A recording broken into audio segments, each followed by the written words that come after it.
कल्याण लोकसभेचे लाडके कार्यसम्राट खासदार डॉक्टर श्रीकांत शिंदे यांच्या मार्गदर्शनानुसार आणि कल्याण ग्रामीण विधानसभा मतदारसंघाचे कर्तव्यदक्ष आमदार राजेश मोरे यांच्या पुढाकाराने शिवसेना मध्यवर्ती शहर शाखा आयोजित आणि आयुष्पियर आयुर्वेद आणि पंचकर्म क्लिनिक यांच्या सहकार्याने डोंबिवली मध्यवर्ती शहर शाखा मानपाडा रोड छत्रपती शिवाजी महाराज स्मारक डोंबिवली पूर्व येथे मोफत आरोग्य तपासणी शिबिर आयोजित करण्यात आले। या शिबिराचे उद्घाटन आमदार राजेश मोरे आणि सद्गुरू भरतशेठ पाटील यांच्या हस्ते करण्यात आले।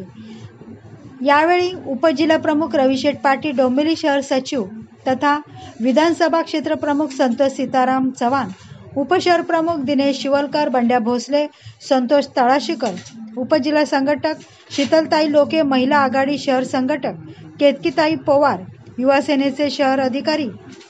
सागर जेदे, भूषण भगत, संध्याताई शिर्के, मेहरताई, विभाग प्रमुख शिवराम हळदणकर, यशवंत भावसार, शाखा प्रमुख मिलिंद केळुसकर आणि नागरिक उपस्थित होते।